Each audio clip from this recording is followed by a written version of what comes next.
dando continuidade aí à aula de número 1, né? Conteúdo de número 1, a gente fala um pouco aqui a parte do histórico aí da microbiologia, né? Então, eu já tinha comentado antes que a microbiologia, se estuda os micro-organismos, ele é dependente, então, de instrumentos, né? Já que o olho, né, a capacidade, a acuidade visual não permite observar os agentes causais, os micro-organismos, né? Que são objeto aí da microbiologia. Então, evidentemente que foi a partir do desenvolvimento que a gente chamava de lentes antigamente, né?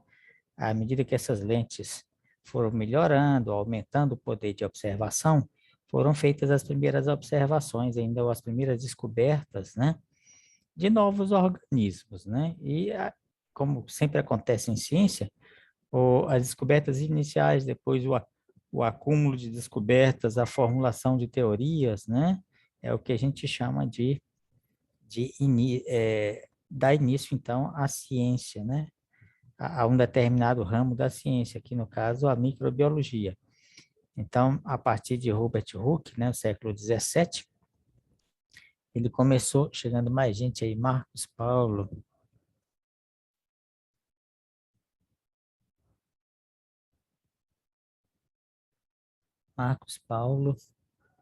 Vilela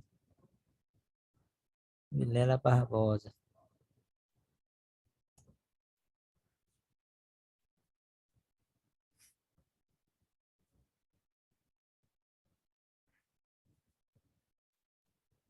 Então, como eu falei, o que permitiu o início e o desenvolvimento da microbiologia foi essa capacidade realmente de enxergar, né? Além do que até então se enxergava, né? Baseado na nossa capacidade, na nossa visão, né? Então, tinha todo mundo que se conhecia, né?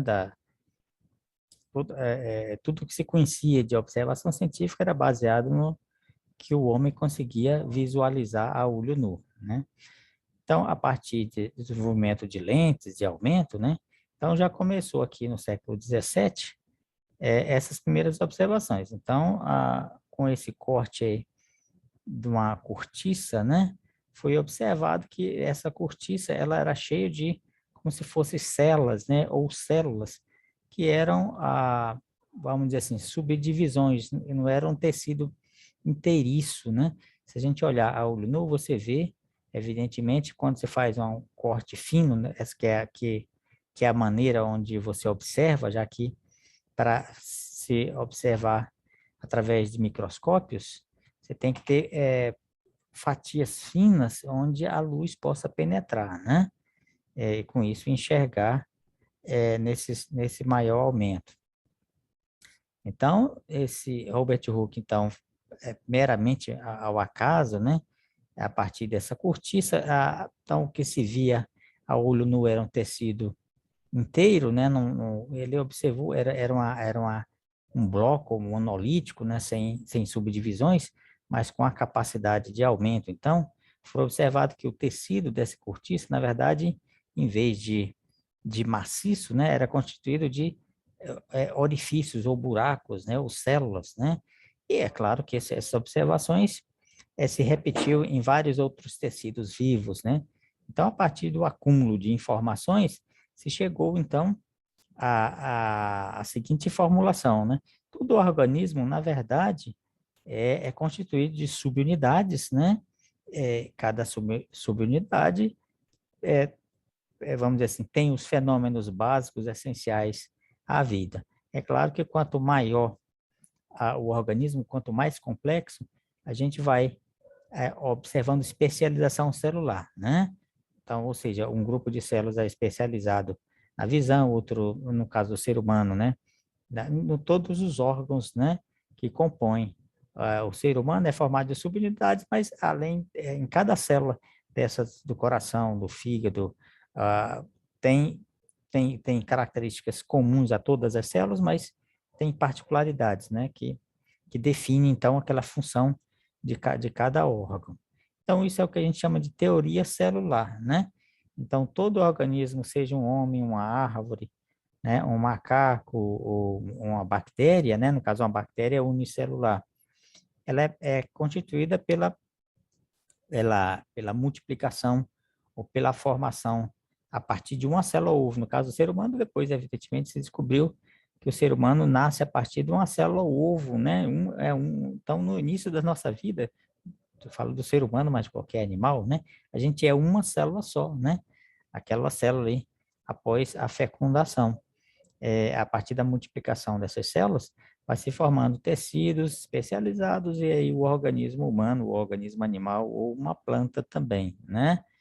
Então, ou seja, qualquer ser, então, é formado com base nessa sobreposição ou nessa justaposição ou nessa espécie de colônia de células que podem se diferenciar mais ou menos dependendo da complexidade do organismo, né? Você tem um protozoário, é uma célula, você tem algas microscópicas, mas você tem algas macroscópicas, ou seja, todo ser, então, é constituído de subunidades, né?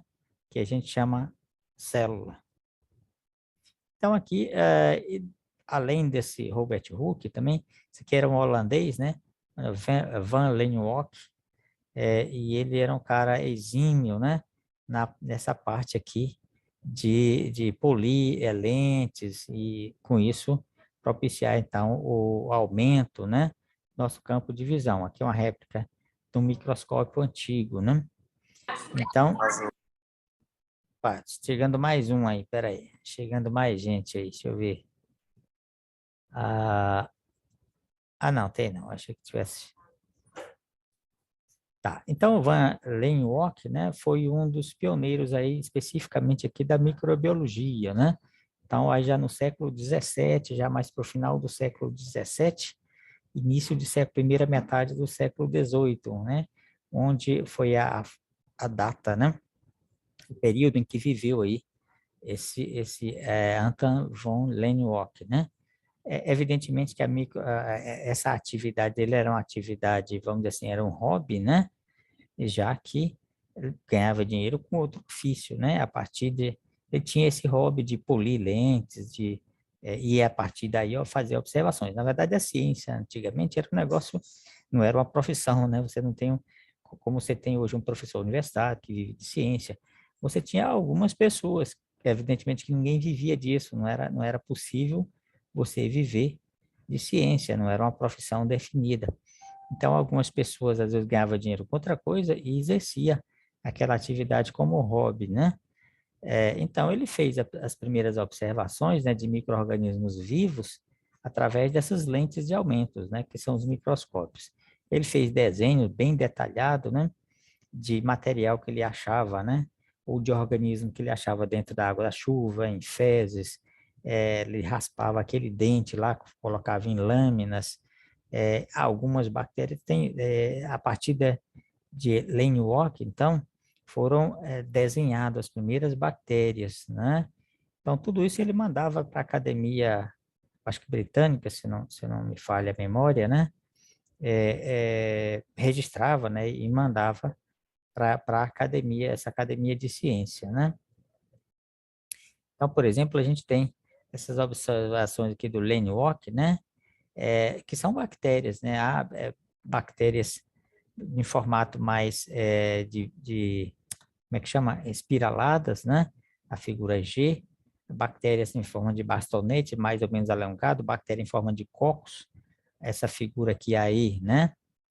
Então, esses são desenhos, então, que estão certamente no museus na Grã-Bretanha, né?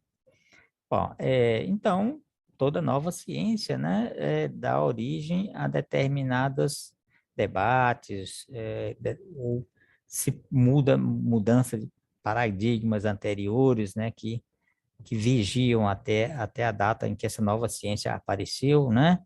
Então, as estruturas, vamos dizer assim, do conhecimento, né, muitas vezes são abalados por um determinado ramo, um novo ramo, como esse que aparece, no caso aqui a microbiologia, né?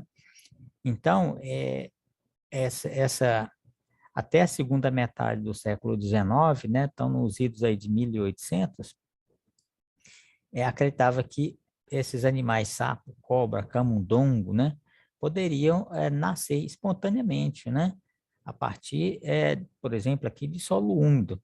Então, isso significava, hoje a gente sabe que todo ser vivo, né, descende ou nasce de outro ser vivo.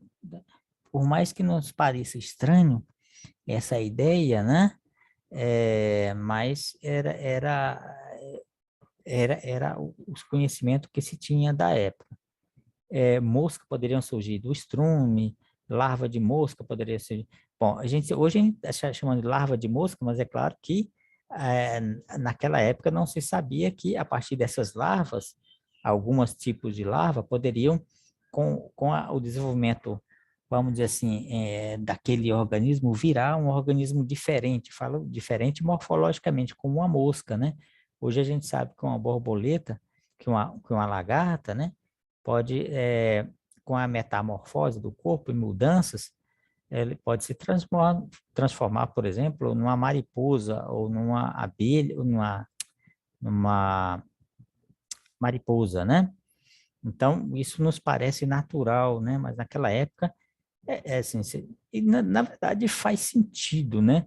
Porque hoje, por exemplo, a gente sabe que uma mosca coloca o ovinho, que naquela época, não sei se é, alguém teria que, na verdade, para saber que a mosca vem de um ovo que vira uma larva, teria que ter feito isso, né? Alguém bastante observador que, às vezes, pegasse, quando visse, por exemplo, a gente sabe que aquela mosca varejeira, né, ela deixa uma massa branca. Naquele tempo, hoje a gente sabe que é ovo, mas naquele tempo não sabia, né? E talvez alguém que observasse isso, bem observador, colocasse essa massa num local e observasse aparecer algumas larvinhas de mosca, ele teria que ter ali aquele fechado, né, e depois virar. Então, se ele fizesse observações, ele veria essa sequência completa. Evidentemente que até então nunca foi feito isso, né? Então, se imaginava que a mosca surgia, na verdade, do estrume, né? Por quê? Isso é óbvio, porque, por exemplo, alguém, por exemplo, poderia colocar num estrume numa caixa fechada, né? Mas, assim, certamente, quando o cara colocou ali aquele estrume naquela caixa, já houve, para ter havido contaminação anterior com alguma mosca, pois o ovinho. Bom, se ele colocou aquela caixa ali, fechou, e depois de uma semana ele viu que aparecia mosca, é claro que a conclusão é óbvia, né, pessoal? Ah, bom, mosca pode surgir de estrume. Ou então, alguém que colocou lá a carne, né, numa campânula, fechou lá, depois de uma semana observou que aquilo estava cheio de mosca varejeira ou de alguma.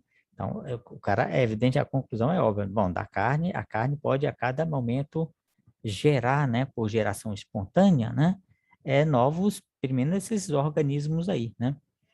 Então, aí se estendeu, né, já que poderia aparecer mosca, poderia cobra também, entrava esses animais pequenos, né, que normalmente não se tinha, é claro que animais grandes, né, sabia que havia o processo sexual, a partir daí aquele animal grande nascia, né, então o boi ou vaca, né, mas o homem manipulava isso, é claro que ele observava, ele observa o seu campo de observação natural e percebia isso, né, por dedução.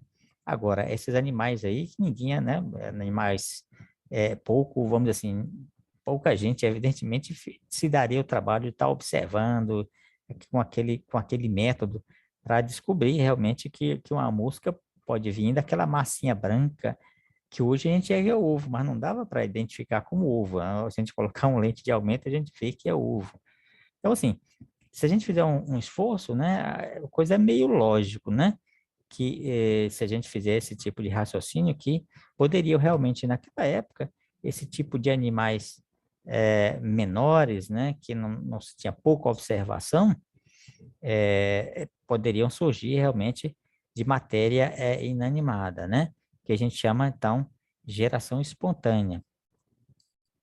Então, a partir, então, dessa época, já esses pesquisadores Francisco Redi, né, já começaram a ter dados experimentais e começaram a já questionar, então, essa questão da geração espontânea, né?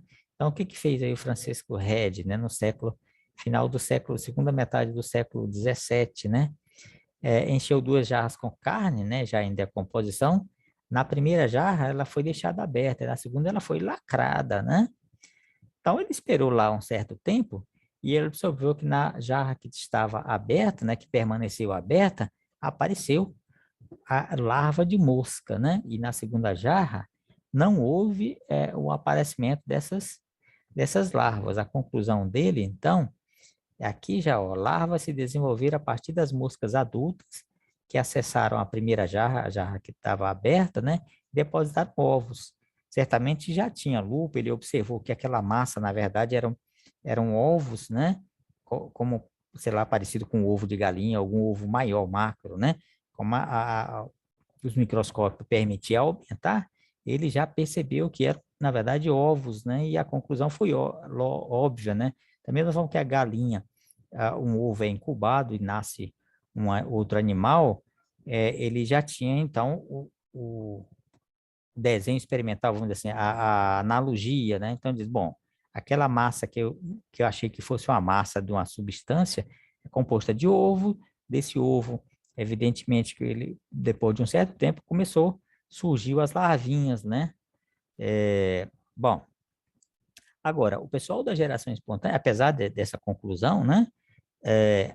Um conhecimento científico para se estabelecer, na verdade, ela precisa de um consenso de vários cientistas, né, que acabam, aquela ideia acaba predominando, mas no começo, então, é difícil você quebrar esse paradigma. Então, apesar dessas evidências iniciais, é evidente houve contestação ainda, mesmo o cientista, né, dizendo que ar fresco era necessário para a geração espontânea.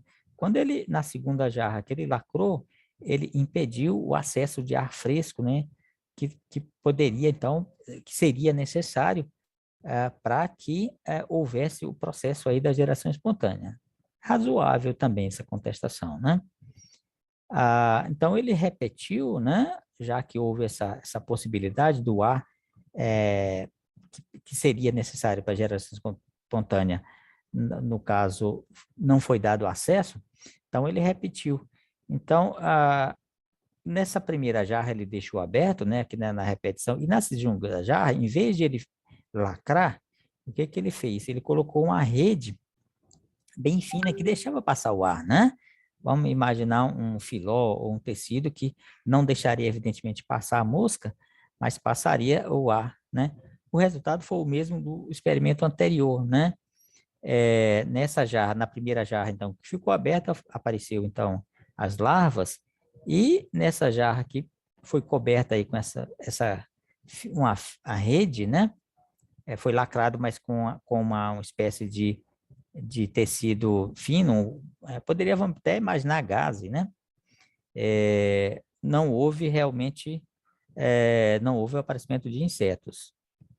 Então, somente o inseto só aparecia quando realmente era deixado a jarra aberta. Então, praticamente aquela argumentação que era necessário o ar, nesse caso aqui, o Francisco Redi, ele, como é que se diz? Como é que chama? Ele contestou, né, com sucesso essa afirmação, né? Então, mesmo assim, alguns, né? Então, para lagarta, evidente, para mosca, evidentemente que então a geração espontânea ela foi realmente a maioria dos cientistas descartaram isso aí, né, ou os cientistas da época, né? Agora, mesmo assim, alguns cientistas, para aqueles micro-organismos que o Lane Walk chamava de animálculos, né? Eles poderiam ainda assim aparecer por geração espontânea, né? Eles eram muito simples, né? E poderiam surgir a partir de seres não vivos, tá? Então, aí outras evidências com outros cientistas acabaram derrubando isso também, né? Em relação aqui à geração espontânea, em relação aos micro-organismos, tá? Então, por exemplo, esse trabalho aqui desse inglês, né? No século já 18, né? Na metade do século XVIII, ele colocou caldo de galinha e de milho, né? Era aquecidos, depois era colocados em frascos fechados, né? Resultado, as soluções resfriadas eram logo ocupadas por micro-organismos. Tá, esse John Needham, né? Ele era adepto ainda da geração espontânea para micro-organismos, tá? Então, a conclusão dele, ó, micro-organismos desenvolviam-se espontaneamente a partir de caldos, né? Então, isso sugere, realmente, se a gente fazer um esforço aí, tentar se colocar naquela época, então você pegava um tubo de ensaio, né, ou um becker, colocava esses caldos, depois vinha fervia, né, então, fervia você matou todo o micro-organismo, né, então, vedava, e depois micro-organismos apareciam, né, então, significava, mesmo com essa vedação aí, com um pano, ou de várias formas de vedação, né? Apareciam novos micro-organismos, se pensou isso, né? Hoje, é claro, né? A gente sabe que, mesmo o processo de fervura, alguns micro-organismos eles têm estrutura de resistência. E provavelmente esse lacrar também, e bom, por exemplo, então, como eu falei, hoje se sabe que você ferve num determinado período, mas alguns micro-organismos têm estrutura de resistência que quando você resfria, aquela estrutura, né, germina e torna a gerar outro. E também pode ser aqui, né, que nesse experimento você fervia, lacrava, mas no momento, talvez no momento que isso fosse lacrar, já havia contaminação do ar, aí já poderia contaminação com esporos, né? Que hoje a gente sabe que está no ar. Se você, eu fiz muito isso quando a gente mexia no mestrado em fitopatologia. Você prepara meio de cultura quente e você deixa resfriar um pouco. A gente faz isso em câmara de fluxo laminar, em local isento que o ar era impedido de passar. Porque mesmo que se você pegar um meio de cultura, só abre e fecha, só naquele instantinho que você abre e fechou, se o caldo de cultura estiver meio frio, ele vai capturar o ar e vai capturar esporo por exemplo, esses fungos que dão um mofo, né? Um aspergillus, penicílio, dá mofa o pão, etc. Então, o ar, na verdade, a gente não vê nada, mas ele é composto de contaminantes, de esporo, né? Às vezes de bactérias que estão, e de vírus também, né? A gente sabe que é uma maneira de transmissão do vírus aí da Covid, quando você tosse, né? Ou respira mesmo, né? A gente não vê, mas a gente está expelindo gotículas de água, né? Microgotículas de água, não dá para a gente ver, mas está. E nessas micro pode ter partículas de bactéria, Então, se for num ambiente fechado, né, dentro do ônibus, aquilo a gente pode, uma pessoa que espelha aquilo ali, depois outro acaba entrando em contato, né, com esses micro-organismos. Então, provavelmente, esse experimento é uma questão de metodologia, né? Provavelmente houve recontaminação antes dele lacrar, né? Ou micro-organismos que já estavam lá no caldo e que não foram esterilizados, né? O pressuposto aqui é que ele esterilizou todos os micro-organismos e o lacre impediu recontaminação, portanto, havia geração espontânea. Bom, então, assim, Needham, aparentemente aqui, né, ou aparentemente não, pelas conclusões dele, né, poderiam aparecer micro-organismos por geração espontânea. Spallanzani, ele pegou o caldo dos nutrientes também, lacrados hermeticamente e depois aquecido. Ó, esse aqui já fez você vê que o anterior aqueceu e depois é que lacrou. Então, houve a possibilidade de contaminação aí através do ar. Então, esse aqui que ele fez, ele lacrou previamente e é, e depois aqueceu, tá? Então, nesse caso aqui, não houve desenvolvimento microbiano, né? Então, ele de certa maneira, então, ele diz que não há essa possibilidade aí de, de, de aparecer a partir de elemento nutriente, né? De matéria orgânica morta, aparecer novos micro-organismos, no caso, né? E então, ele foi mais, ele disse que Needham, como eu tinha comentado, né? Ele, no momento em que primeiro ele aqueceu, depois, quando ele foi lacrar, ele poderia permitir aí a entrada de ar, né?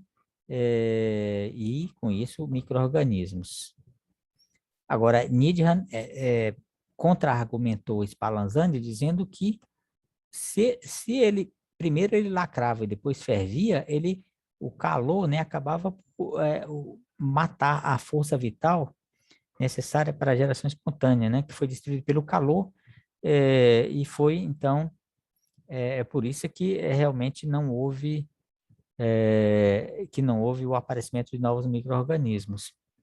Então, essa força vital, especialmente como Lavoisier ele descobriu o oxigênio, né, que era necessário para a respiração de todos os micro-organismos, então isso fez mais sentido ainda. Então, se ele primeiro lacrou e depois aqueceu, apesar de ele não permitir a contaminação, mas também o oxigênio que estava lá acabou sendo, vamos dizer assim, inativado, né? Que a gente poderia pensar como esse oxigênio como uma força vital. Como eu falei, a força vital, ainda depois de Lavoisier, com a descoberta do oxigênio, ainda ganhou mais forças ainda, né? E também Spallanzani, né, foi criticado porque ele lacrou, mas o oxigênio, a partir do lacre, não houve, foi insuficiente, né, para o desenvolvimento de vida microbiana. Bom, e aqui tem mais esse experimento aqui de Rudolf Virchow, né, em que ele, pelos trabalhos deles, ele afirmou que células vivas poderiam surgir somente de células vivas pré-existentes, ou seja, a teoria da biogênese. Então, se confrontando aqui com a geração espontânea, né? Mas, assim, foi Louis Pasteur, né, já no século aqui 19, né, na segunda metade do século 19, é que ele realmente estabeleceu de maneira inequívoca entre a comunidade científica, né, a supremacia aqui da teoria da biogênese, né, ou seja, o que é biogênese? Qualquer ser vivo só aparece a partir de outro ser vivo, né? Pelo menos no momento daquele período, né? É claro que se a gente imaginar a origem da vida, a gente pode pensar que, num primeiro momento, uma primeira célula, ela apareceu de matéria inanimado, né? Bom, se a gente acreditar, bom, alguém você pode até dizer que foi Deus que criou, mas de qualquer maneira, se Deus criou também, né, foi num momento específico da evolução humana, né, ou da evolução da vida na Terra, né, a partir sei lá, do barro, da água, ele criou vida. Pode também, mas de qualquer maneira, isso foi um evento único, né? Então, a vida atual, como nós temos, sempre aparece a partir de outra vida, né? É claro que pode ter aparecido aí se a gente pensar num horizonte de tempo muito maior, é claro que, ou criado por Deus ou não, mas dá no mesmo, né? Ou criado pela natureza, por leis naturais, a vida apareceu num momento, numa determinada fase, né, da evolução do planeta, e a partir de material inanimado, né? Então, assim, ou seja, houve geração espontânea, mas não é um fenômeno que se repete até nossos dias, né? Capaz, então, de estar gerando aí micro-organismos a partir de matéria orgânica inanimada, tá? Então, Louis Pasteur, né? E aqui a gente vai mostrar alguns detalhes aqui dos experimentos, né? Então, ele fervia. Agora, um detalhe interessante aqui do experimento de Pasteur esse pescoço fino aqui, que permitia, então, confrontar o argumento do pessoal da geração espontânea, que era preciso oxigênio para a geração espontânea. Então, assim, ele colocava aqui um chumaço de algodão, então permitia a passagem, a renovação de oxigênio. Então, aquele argumento do oxigênio era insuficiente, não procede. Então, aqui ele já fervia, caldo aqui orgânico, e deixava, evidentemente, esse pescoço aqui também era importante, porque às vezes o ar entrava e mesmo com esse chumaço aqui de algodão, alguma carga de bactéria pode passar através desse. Só que ele acabava sendo depositado aqui nessa parte de baixo, né? Portanto, havia uma instância aqui de filtragem ainda definido por essa anatomia aqui, esse pescoço aqui desse frasco. Isso aqui era feito manualmente, né? Com fogo, e você vê que é um frasco lacrado, ele não é, é uma peça inteiriça aqui, não é colada aqui, é emendada, essa parte fina aqui, né? Então, teria que ser um exímio artesão para fazer isso a partir do vidro, né? Então, esses experimentos acabaram por, vamos dizer assim, estabelecer a supremacia aqui da biogênese, né? Naquele momento de evolução humana, como capaz de gerar nova vida, sempre a partir de uma vida anterior, né? Tá, então aqui só descrevendo aqui o que Pasteur fez, né? Ele encheu caldos de carne, que era matéria orgânica, né? Tinha essa abertura em forma de pescoço curto, ele fervia o conteúdo e algumas ele deixava aberta em poucos dias. Quando esse pescoço era curto, né? Havia recontaminação depois do esfriamento, tá? E depois ele evoluiu para fazer daquela forma em que realmente não havia recontaminação, em que, então, concluiu-se que os micróbios que estavam no ar que eram responsáveis pela recontaminação depois que esse material era esfriado, né? Então, isso, inclusive, o método de pasteurização, né, do leite, o nome não é à toa, né? Se deve a Pasteur. Porque se descobriu, então, que o processo de degradação do leite era propiciado por micro-organismos, então, se a gente esterilizasse esse micro-organismo do leite, que é natural, né? A gente poderia retardar o processo aí de deterioração do leite. Bom, então a gente encerra aqui a nossa aula de hoje, né, pessoal? E como a gente começou tarde, não dá para começar outra sessão. Então vamos encerrar por aqui, né? Então, próxima semana aí tem mais. Eu até tinha prometido de colocar a atividade, mas ainda não deu tempo. Mas esse final de semana eu acho que já vai dar Então, para a gente tranquilo então, colocar. professor. Então, boa noite para vocês e bom final de semana. Boa noite, professor também.